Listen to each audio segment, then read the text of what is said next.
आदि जुपाली एडुकेशन में आप लोग का स्वागत है। आज हम लोग बात करेंगे अध्याय 2 अखेट खाद्य संग्रह से भोजन उत्पादन तक।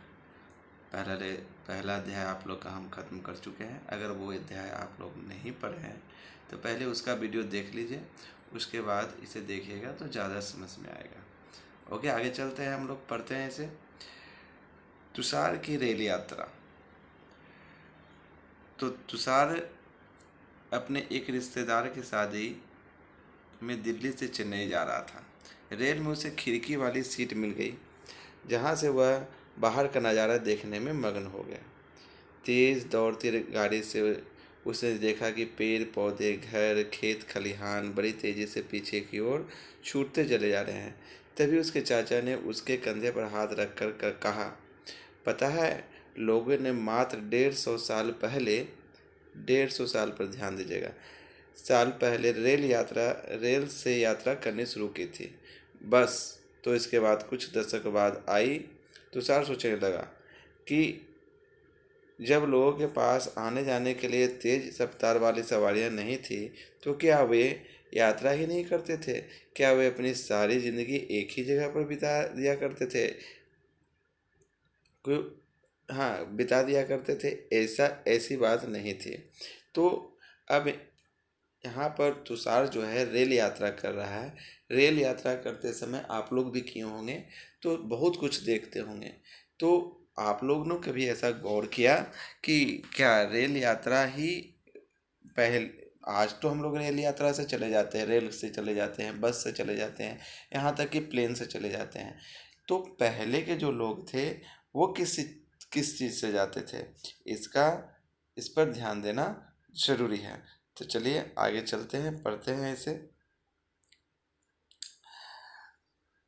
आरंभिक मानव आखिर वे इधर उधर क्यों घूमते थे?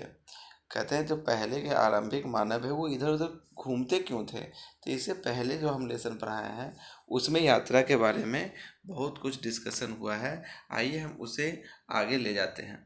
हम उन लोगों के बारे में जानते हैं जो इस उपमहाद्वीप में 20 लाख वर्ष साल पहले रहा करते थे। आज हम उन्हें आखेटक खाद्य संग्राहक के नाम से जानते हैं। भोजन का इंतजाम करने की विधि के आधार पर उन्हें इस नाम से पुकारा जाता है ना।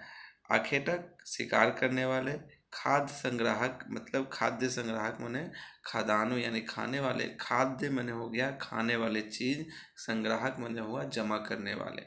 ठीक है। भोजन का इंतजाम करने की विधि के आधार पर उन्हें इस नाम से पुकारा जाता है।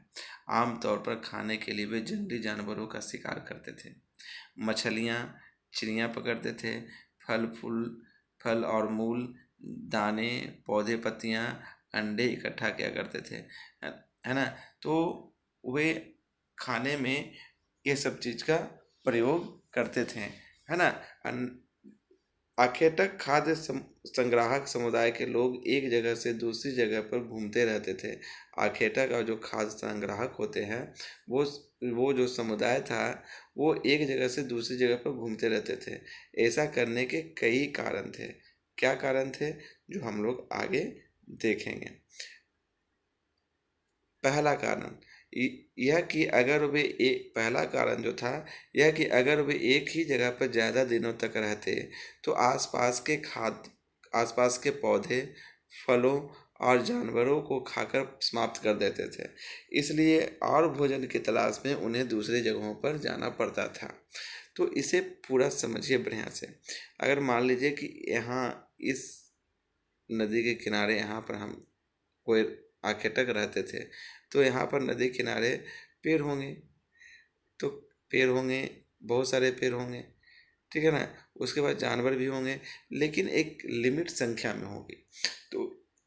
तो पेड़ पौधे के जितने फल हैं, ये फल हैं, ये फल हैं, ये फल हैं, और ये फल और जानवर को सभी को खा जाते थे, तो सभी खत्म हो जाते थे। तो खत्म होने के बाद वो अब यहाँ पर इस नया फल आने में टाइम लगेगा। तो अब वो क्या करते थे कि इस जगह से अपना सामान उठाकर दूसरी जगह चले जाते थे। ठीक है। तो पहला कारण हो गया भोज्य पदार्थों की कमी हो जाने के कारण। दूसरा देखते हैं। दूसरा कारण यह कि जानवर अपने शिकार के लिए या फिर हिरन और मवेशी अपना चारा ढूंढने के लिए एक जगह से दूसरी जगह जाया करते हैं। इसलिए इन जानवरों का शिकार करने वाले लोग भी इनके पीछे जाया करते होंगे। ठीक है, ये सही बात है कि जानवर भी एक जगह नहीं रहते हैं। तो जानवर चूंकि एक जगह यहाँ से यहाँ चले जाते थे, तो हम जो आखेटक थे वो भी यहाँ से यहाँ चले जाते थे। ठीक है, आगे चलते हैं। तीसरा कारण था यह कि पेड़ों और पौधों में फल फूल अलग अलग मौसम में आते हैं, है ना। इसलिए लोग उनकी तलाश में उपयुक्त मौसम के अनुसार अन्य इलाकों में घूमते होंगे। अब देखिए, जाड़ा जाड़ा का समय होता है, ठंड का समय जिसे बोलते हैं ठंड का समय होता है, गर्मी का समय होता है, तो समय बरसात का मौसम होता है। तो फल भी अलग अलग टाइम में अलग अलग जगह पर अलग अलग फल होते थे। तो इसलिए वो भी एक जगह से दूसरे जगह चले जाते थे कि इस सीज़न में अगर जनवरी में यहाँ रहना है तो फरवरी में यहाँ रहना है, मार्च में यहाँ, अप्रैल में फिर कहीं, मई में कहीं, है ना। तो मौसम के हिसाब से भी वो इधर से उधर जाया करते थे। चौथा कारण चौथा कारण क्या था?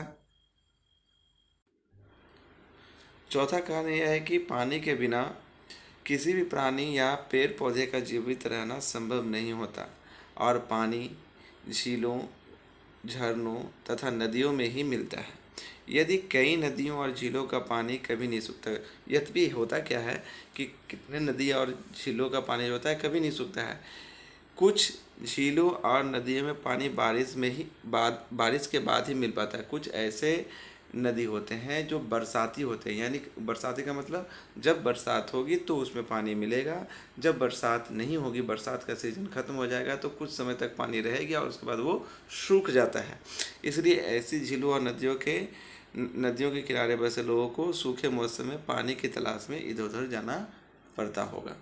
ठीक है, आरंभिक मानव के बारे में जानकारी। तो आरंभिक मानव के बारे में जानकारी हमें कैसे मिलती है? जो शुरू के मानव थे उनके बारे में जानकारी हमें कैसे मिलती है? तो पुरातत्वविदों को कुछ ऐसी वस्तुएं मिली हैं जिनका निर्माण और उपयोग आखेटक खाद्य संग्राहक क्या करते थे, है ना। कुछ ऐसी वस्तुएं पुरातत्वविदों को मिली हैं, पुरातत्वविद के बारे में हम लोग पढ़ लिए हैं। कुछ ऐसी वस्तुएं मिली हैं जिनका निर्माण और उपयोग आखेटक या खाद्य संग्राहक क्या करते थे। यह संभव है कि लोगों ने अपने काम के लिए पत्थरों, लकड़ियों और हड्डियों के औजार बनाए होंगे। इनमें से पत्थरों के औजार आज भी बचे हैं, है ना। अपने काम के लिए पत्थर के, लकड़ी के और हड्डी के औजार बनाए थे, लेकिन लकड़ी का और हड्डी का तो उतना पुराना औजार बच नहीं पाया, लेकिन पत्थर के औजार आज भी बचे हुए हैं। इनमें से कुछ औजारों का उपयोग फल फूल काटने बने, फल अगर सेब है, ये है, उसको काटने में, हड्डियां और मांस काटने तथा पैरों की छाल और जानवरों की खाल उतारने के लिए किया जाता था। कुछ के साथ हड्डियों या लकड़ियों के मुट्ठे लगाकर भाले और बाण जैसे हथियार बनाए जाते थे। कुछ औजारों से लकड़ियाँ काटी जाती थी। लकड़ियों का उपयोग ईंधन के साथ साथ झोपड़ियों और औजार बनाने के लिए भी किया जाता था। ठीक है, यानी जो हम लोग ये लकड़ियों का उपयोग मैंने क्या करते थे, ईंधन का मतलब हो गया जो आज खाना बनाने के लिए, आग जलाने के लिए जिस चीज़ का ज़रूरत होता है वो ईंधन कहलाता है। ठीक है, आज हम लोग आग जलाने के लिए किसका उपयोग करते हैं? गैस का उपयोग करते हैं। ईंधन पेट्रोल भी हो सकता है, किरासन तेल भी हो सकता है, किरासन जिसको मिट्टी का तेल भी बोलते हैं, और लकड़ी भी हो सकता है। इस तरह से ईंधन होता है। तो लकड़ियों का उपयोग झोपड़ियों बनाने में भी होता था, और औजार बनाने में भी होता था, और ईंधन के रूप में भी होता था। चलिए आगे चलते हैं। ये देखिए, यहाँ पर कुछ फिगर दिया हुआ है कि किस तरह से वो पत्थरों का उपयोग करते थे। अब रहने की जगह निर्धारित करना। तो सबसे पहले यहाँ पर कह रहा है कि मानचित्र 2 को देखो। मानचित्र 2 में क्या देखना है पहले ये तो देख ले, है ना। तो लाल त्रिकोण वाले स्थान वे पुरास्थल हैं जहाँ पर आखेटक खाद्य संग्राहकों के होने के प्रमाण मिले हैं। इनके अलावा भी और कई स्थानों पर आखेटक संग्राहक रहते थे। मानचित्र में सिर्फ कुछ गिने चुने स्थान ही चिन्हित किए गए हैं। कई पुरास्थल नदियों और झीलों के किनारे पाए गए हैं। कई जो पुराना स्थल था, पुरास्थल माने क्या हुआ? पुरास्थल मतलब पुराना स्थल, पुराना जगह। ठीक है, तो इसमें देख लीजिए थोड़ा सा इस मानचित्र को, ये देखिए, है ना, ये देखिए, आप इसको ध्यान से देखिए। ये जो लाल लाल है पूरा पाषाणिक पुरास्थल है। ये देखिए यहाँ भी है ना। इसे सब इस मैप को ध्यान से देख लीजिए।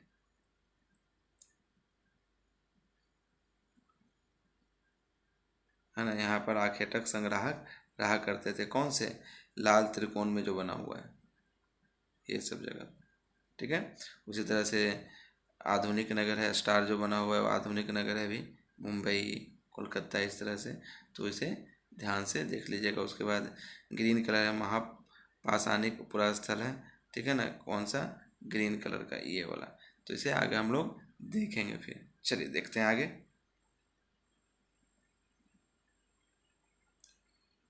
चूँकि पत्थर के उपकरण बहुत महत्वपूर्ण थे, इसलिए लोग ऐसी जगह ढूंढते रहते थे जहाँ अच्छे पत्थर मिल सकें।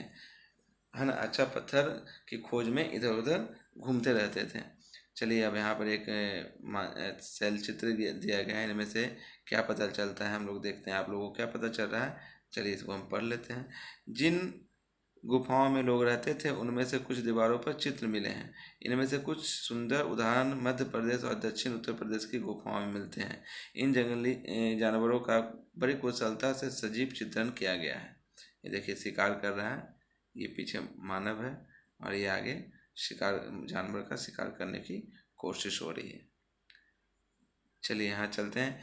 भीम बेटका आधुनिक मध्य प्रदेश जो है, इस पुरास्थल पर गुफाएं व कंदराएं मिली हैं। लोग इन गुफाओं में इसलिए रहते थे क्योंकि यहाँ उन्हें बारिश, धूप और हवाओं से राहत मिलती थी। वह गुफाएं नर्मदा घाटी के पास है। क्या तुम बता सकते हो कि रहने के लिए लोगों ने यह जगह क्यों चुनी? अब क्यों चुनते हैं? वहाँ पर धूप से बच सकते हैं, बारिश से बच सकते हैं, हवा से बच सकते हैं। ये देखिए, ये गुफा है ना, ये इधर इधर जाके रह जाते होंगे, इसमें रह जाते होंगे, यहाँ पर रह जाते होंगे। ठीक है ना, यहाँ पर कंदराओं जैसे है उस जगह पर, इस जगह पर रह जाते होंगे। ठीक है, पहले का घर नहीं रहता था तो ऐसे ही रहते थे। पूरा स्थल क्या है? चलिए देखते हैं। पूरा स्थल उस स्थान को कहते हैं जहाँ औजार, बर्तन, इमारत जैसी वस्तुओं का अवशेष मिलते हैं। है ना, पुराना स्थल जहाँ पर औजार, बर्तन और इमारत जैसी वस्तुओं के अवशेष मिलते हैं उन्हें पुरा स्थल कहते हैं।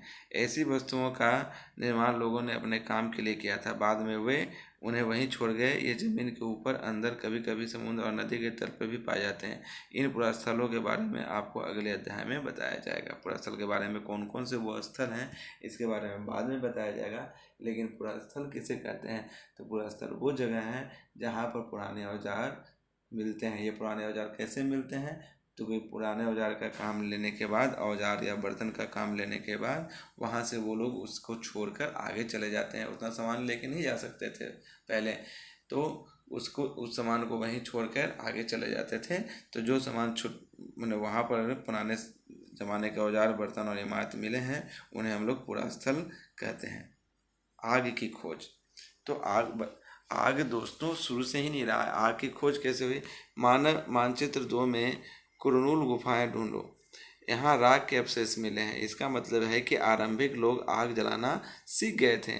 आग का इस्तेमाल कई कार्यों के लिए किया गया होगा, जैसे कि प्रकाश के लिए, मांस को भूनने के लिए, है ना, भूनने के लिए, और खतरनाक जानवरों को दूर आदि भगाने के लिए किसका उपयोग किया जाता था? आग का उपयोग किया जाता था। तो कुरनूल की गुफाएं ऊपर में हम देख लेते हैं। आइए, कुरनूल की गुफा कहाँ है? ये देखिए, यहाँ पर है कुरनूल की गुफा। ठीक है, यहीं पर हम लोगों को क्या मिला है?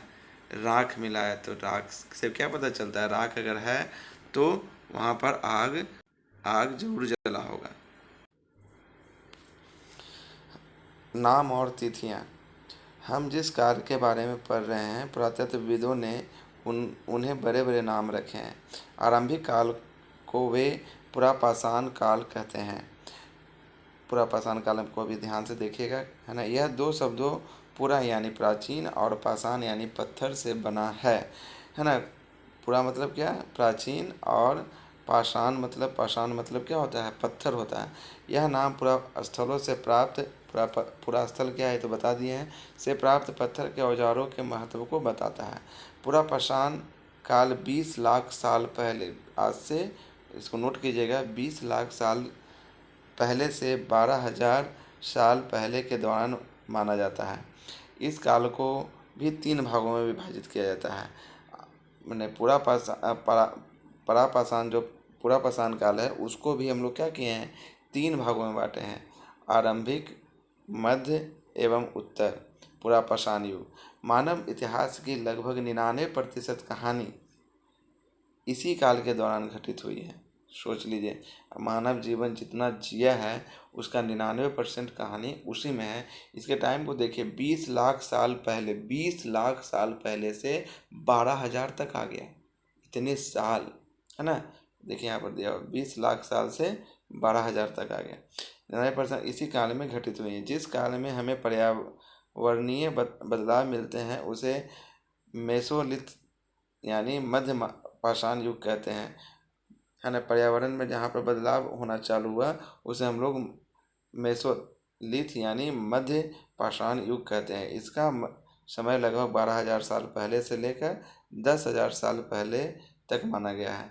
इस काल के पाषाण औजार आमतौर पर बहुत छोटे होते थे। इन्हें माइक्रोलिथ यानी लघु पाषाण कहा जाता है। प्राय इन औजारों में हड्डियों या लकड़ियों को मुट्ठे लगे हंसियाँ और आरी जैसे औजार मिलते हैं। साथ साथ पुरापाषाण युग वाले औजार भी इस दौरान बनाए जाते थे। अगले युग की शुरुआत लगभग 10,000 साल पहले से होती है। इसे नवपाषाण युग कहा जाता है। 10,000 साल पहले, मैंने इस सब को बाद जैसे दो सभी काल, जब पुरापाषाण काल खत्म हो जाता है तो एक आता है नवपाषाण युग। ये 10,000 साल पहले से होती है। अगले युग की शुरुआत लगभग 10,000 साल पहले से होती है। नवपाषाण का क्या मतलब होता है ये हम जानते हैं, कि देखते हैं कि नवपाषाण का मतलब क्या होता है। तो हमने कुछ स्थानों के नाम दिए हैं। अगले अध्याय में तुम्हें ऐसी अनेक नाम मिलेंगे अगर हम पुराने स्थानों के लिए उन नामों का प्रयोग करते हैं जो आज प्रचलित हैं, क्योंकि हमें ज्ञात नहीं है कि उस काल में इनके नाम क्या रहे होंगे। जो आज प्रचलित है उसी नाम का उपयोग करेंगे पुराना समय के लिए भी। हमें पता नहीं है कि पुराना समय में मुंबई को क्या कहते थे, है ना। बदली जलवायु। लगभग 12,000 साल पहले दुनिया की जलवायु में बड़े बदलाव आए और गर्मी बढ़ने लगी। 12,000 साल पहले दुनिया की जलवायु में परिवर्तन होने से गर्मी बढ़ने लगी। इसके परिणाम स्वरूप कई क्षेत्रों में घास वाले मैदान बनने लगे, जिससे हिरन, बरसिंघा, भेड़, बकरी, गाय जैसे उन जानवरों की संख्या बढ़ी जो घास खाकर जिंदा रहते थे। जो लोग इन जानवरों का शिकार करते थे वे भी उनके पीछे आए और इनके खाने पीने की आदतों और प्रजनन के समय की जानकारी हासिल करने लगे। हो सकता है तब लोग इन जानवरों को पकड़कर अपनी ज़रूरत के अनुसार पालने की बात सोचने लगे हों। साथ ही इस काल में मछली भी भोजन का महत्वपूर्ण स्रोत बन गई। ठीक है ना, मछली भी इसी काल के दौरान खाने लगे, है ना। लोग जानवरों का शिकार करने लगे। तो हुआ क्या कि पहले बताता है कि पूरा का पूरा पृथ्वी ठंड था, तो जैसे जैसे 12,000 साल पहले क्या हुआ कि इसमें पृथ्वी में गर्मी बढ़ने लगी, जिससे बर्फ पिघलकर घास के मैदान होने लगे। अब घास खाने के लिए क्या होने लगा? हिरन आ गया, बारसिंघा आ गया, भेड़ आ गया, बकरी आ गया, गाय आ गया, तो सब आ गया खाने के लिए। मैंने यहाँ पर इसको, तो उसी के अनुसार मानव भी आने लगा। मानव भी अपना शिकार करने लगा, शिकार करके उसको खाने लगा, फिर उसको धीरे धीरे पालने लगा, है ना। खेती पशुपालन की शुरुआत। अब खेती की शुरुआत होगी धीरे धीरे। तो देखते हैं इसको। तो खेती और पशुपालन। इसी दौरान उपमहाद्वीप के भिन्न भिन्न इलाकों में गेहूं, जौ, धान जैसे अनाज प्राकृतिक रूप से उगने लगे, अपने आप उगने लगे। शुरू में कोई उगाया नहीं, शायद महिलाओं, पुरुषों, बच्चों ने इन अनाजों को भोजन के लिए बटोरना शुरू कर दिया। शुरू से अब खुद ही उगने लगे तो मानव उसको खुद ही जमा करने लगे, शुरू कर दिया होगा। साथ ही वे यह भी सीखने लगे होंगे कि यह अनाज कहाँ उगते हैं। ठीक है। फिर धीरे धीरे उनको ये भी पता चला कि अनाज कहाँ उगता है, पत्थरों पर नहीं होगा, इसी जगह पर होगा, है ना। अगर यहाँ पत्थर है तो यहाँ नहीं होगा, यहाँ प्लेन ज़मीन है तो यहाँ पर होता है। और कब पककर तैयार होते हैं। ऐसा करते करते लोगों ने इन अनाजों को खुद पैदा करना सीख लिया होगा। इस प्रकार धीरे धीरे वे कृषक बन गए। क्या बन गए? धीरे धीरे कृषक बन गए। कृषि की जानकारी धीरे धीरे उन्हें होने लगी। इसी तरह लोगों ने अपने घरों के आसपास चारा रखकर जानवरों को आकर्षित कर उन्हें पालतू बनाया। अब धीरे धीरे क्या करने लगा, जानवरों के लिए चारा एक जगह बाहर में रख देते थे, वहीं पर जानवर आके उसे खाने लगते थे। धीरे धीरे उनको आदत हो गया और धीरे धीरे उन्हें पालतू बना लिया। सबसे पहले जिस जंगली जानवर को पालतू बनाया गया वह कुत्ता का जंगली पूर्वज था। अब पहला हम लोग यहाँ पर ये क्वेश्चन हो गया कि सबसे पहले किन्हें बनाया गया था, तो कुत्तों को। धीरे धीरे लोग भेड़, बकरी, गाय, सूअर जैसे जानवरों को अपने घरों के नज़दीक आने को उत्साहित करने लगे। ऐसे जानवर झुंड में रहते थे और ज़्यादातर घास खाते थे। अक्सर लोग अन्य जंगली जानवरों के आक्रमण से इनकी सुरक्षा किया करते थे और इस तरह धीरे धीरे वो पशुपालक बन गए। धीरे धीरे उनकी सुरक्षा भी करने लगे और वो पशुपालन का काम धीरे धीरे करने लगे। चलिए, बचने की प्रक्रिया। लोगों द्वारा पौधे उगाने और जानवरों की देखभाल करने को बचने की प्रक्रिया नाम दिया गया है। अपनाए गए ये पौधे तथा जानवर अक्सर जंगली पौधों तथा जानवरों से भिन्न होते हैं। इसकी वजह यह है कि बचने की प्रक्रिया की दिशा में अपनाए गए पौधे या जानवरों का लोग चयन करते हैं। उदाहरण लेते हैं। क्या है? उदाहरण के तौर पर लोग उन्हीं पौधे तथा जानवरों का चयन करते हैं जिनके बीमार होने की संभावना कम होती है। वो पौधे लेंगे या वे जानवर लेंगे जो कम बीमार पड़ते हैं। यही नहीं, लोग उन्हीं पौधों को चुनते हैं जिनसे बड़े दाने वाले अनाज पैदा होते हैं। साथ ही उनकी मजबूत डंठलें अनाज के पके दानों के भार को संभाल सके। ऐसे पौधों के बीज को संभाल कर रखा जाता है ताकि फिर से उगाने के लिए उन्हें सुरक्षित रह सके। इन्हीं जानवरों को आगे प्रजनन के लिए चुना जाता है। उन्हीं जानवरों को प्रजनन के लिए भी चुना जाता था जो आमतौर पर अहिंसक होते थे, है ना। इसलिए हम देखते हैं कि पाले गए जानवर तथा कृषि के लिए अपनाए गए पौधे जंगली जानवरों तथा पौधे से धीरे धीरे भिन्न होते गए। मिसाल के तौर पर जंगली जानवरों की तुलना में पालतू जानवरों के दांत और सींग छोटे होते थे। अब वैसे जानवरों को तो हम रखेंगे नहीं जो हमें काट के खा जाए। अब हम शेर को पालेंगे, फ़ायदा क्या है? वो हम ही को चीर के फाड़ के खा जाएगा। इसलिए पहले से ही मानव गाय को, है ना, बकरी को जो हमें काट ना पाए, और वैसे भी घास खाती थी, और उसी तरह के पेड़ पौधों को भी क्या करने लगे, उसका बीज को संग्रह करने लगे जो हमें फल देगा, बढ़िया सा फल देगा। ऐसा नहीं कि जंगली पेड़ों को हम उगा लें। ठीक है। इन इन दांतों को देखो इनमें से कौन सा जंगली सुअर का और कौन सा पालतू सुअर है। बचने की प्रक्रिया पूरी दुनिया में धीरे धीरे चलती रही। यह करीब 12,000 साल पहले शुरू हुई। वास्तव में आज हम जो भोजन करते हैं वो इसी बचने की प्रक्रिया के वजह से है। कृषि के लिए अपनाई गई सबसे प्राचीन फसलों में गेहूँ, जौ आते हैं। उसी तरह सबसे पहले पालतू बनाए गए जानवरों में कुत्ते और भेड़ बकरी आते हैं। याद रखिएगा इसे, ये इम्पोर्टेंट क्वेश्चन है।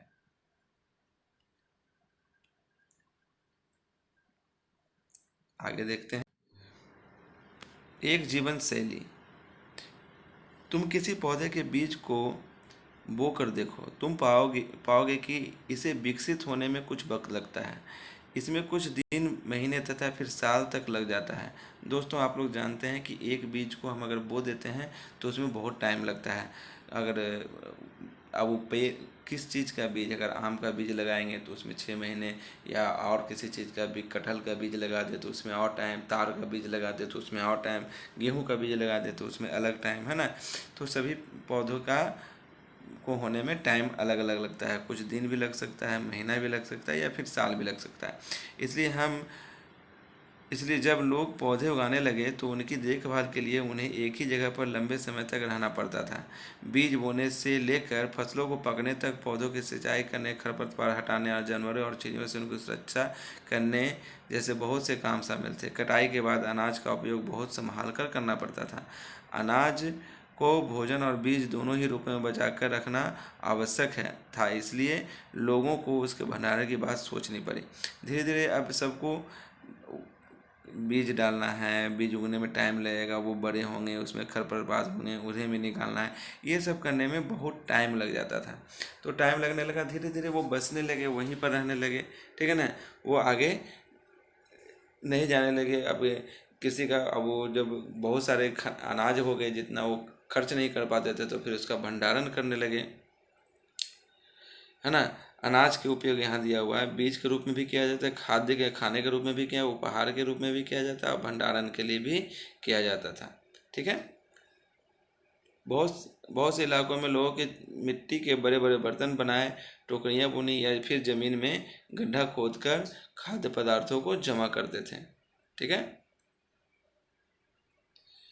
जानवर के बारे में जानते हैं थोड़ा सा।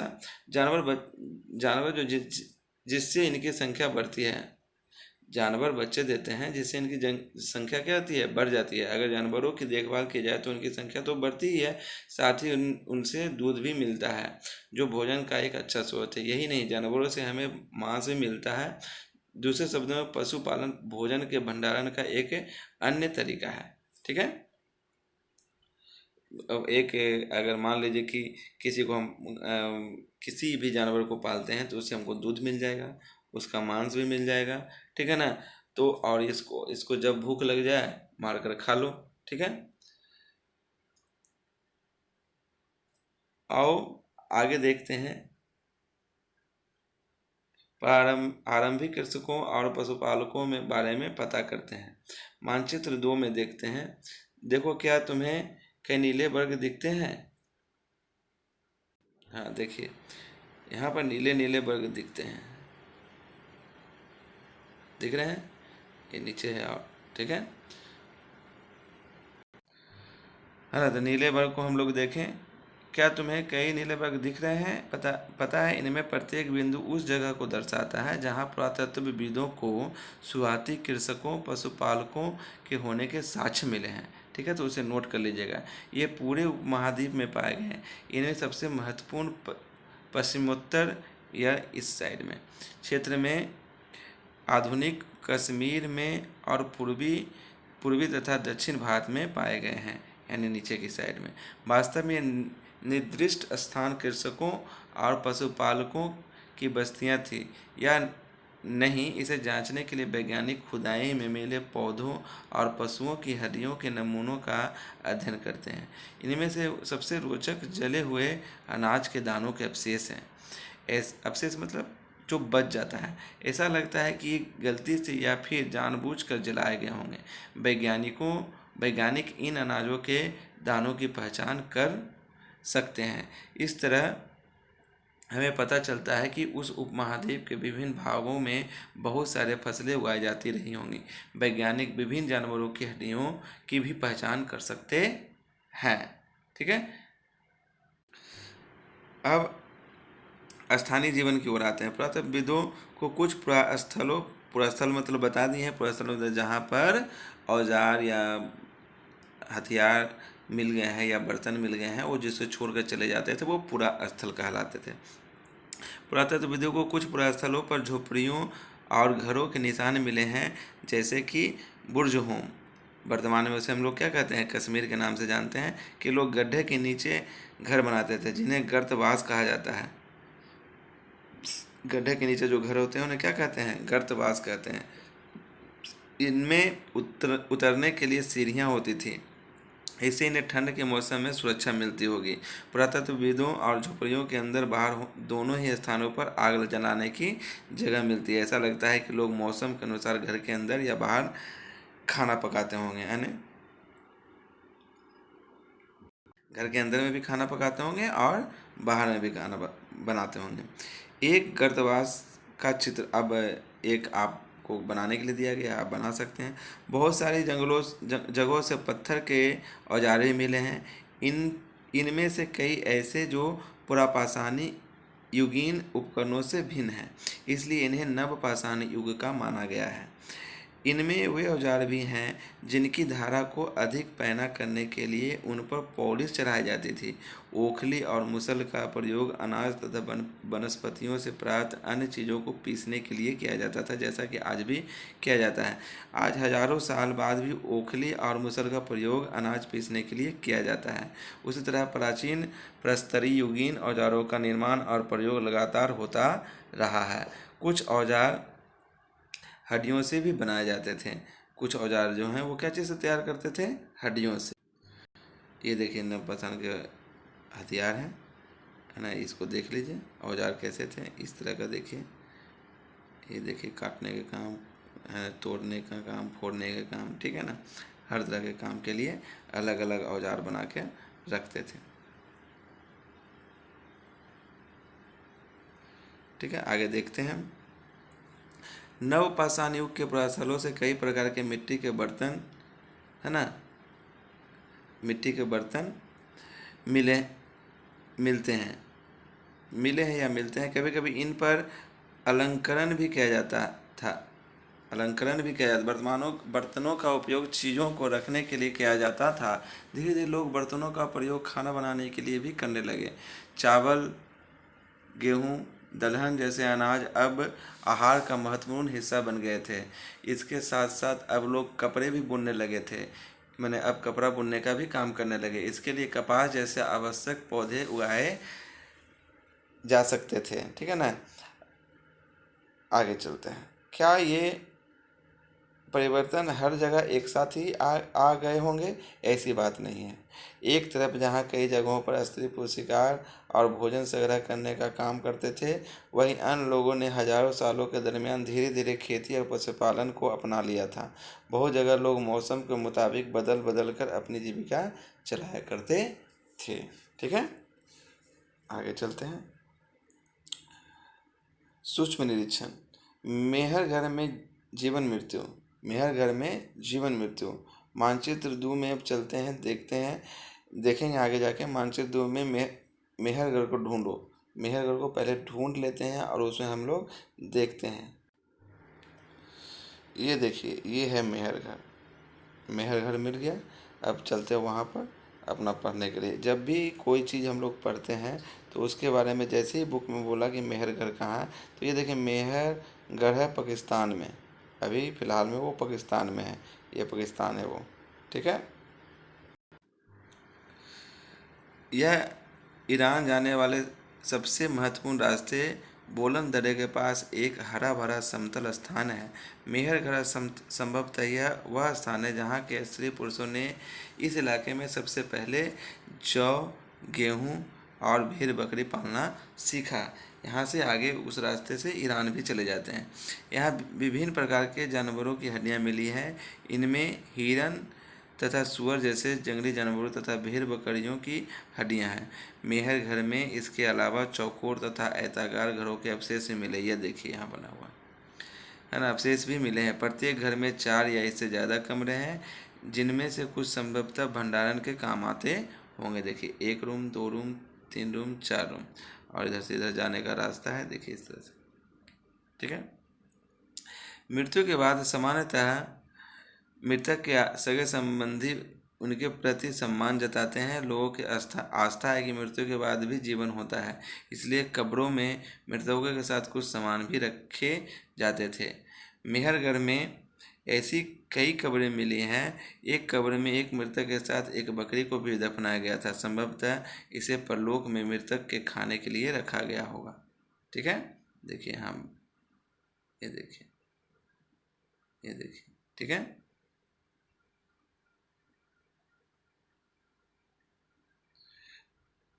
फ्रांस में गुफा में की गई चित्रकारी है। फ्रांस में एक गुफा में है, उसमें चित्रकारी किया गया है। इसे ध्यान से देखिए। अपने एटलस में फ्रांस को पहले ढूंढेंगे। एक एटलस है आपके पास, तो उसमें फ्रांस को ढूंढिए।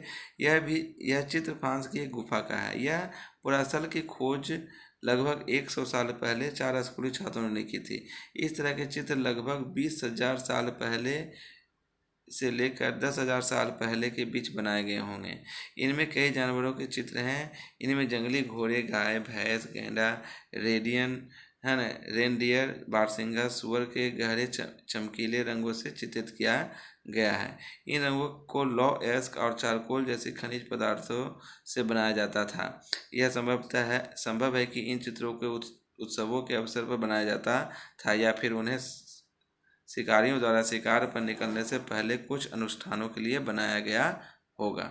ठीक है, अब क्या चीज़ से बनाते थे जो अभी तक नहीं मिटे हैं? तो लौह अयस्क और चारकोल को मिलाकर। ठीक है, अब चलते हैं यहाँ पर एक नवपाषाणिक पुरास्थल इटलस में तुर्की को पहले ढूंढते हैं, ढूंढिएगा आप लोग। नवपाषाण युग के सबसे प्रसिद्ध स्थलों में एक चताल युग तुर्की में है। यह दूर दराज स्थानों से कई चीज़ें लाई जाती थी और उनका उपयोग किया जाता था, जैसे सीरिया से लाया गया चकमक पत्थर, लाल सागर की कौड़ियाँ तथा भूमध्य सागर की सीपियाँ। ध्यान है कि इस समय तक पहिए वाले वाहन का विकास नहीं हुआ था। लोग सामान खुद या जानवरों की पीठ पर लाद कर ले जाया करते थे। इस समय अभी तक पहिया नहीं निकला है, सिर्फ आग निकला है। आग का आविष्कार हो चुका है, आविष्कार नहीं, आग की खोज हो चुकी है। ठीक है, तो देखिएगा, तो चकमक पत्थर को रगड़ के जो करते हैं, आग निकालते हैं, वो जिसे चकमक पत्थर कहते हैं। तो हम लोग उपयोगी शब्द क्या सीखें?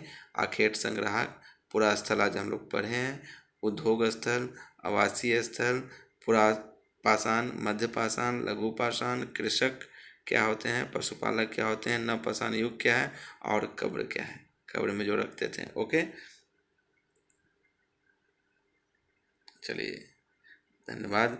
आप लोग को वीडियो अच्छा लगा होगा। अगर आप लोग पहली बार इस पर हैं तो इसे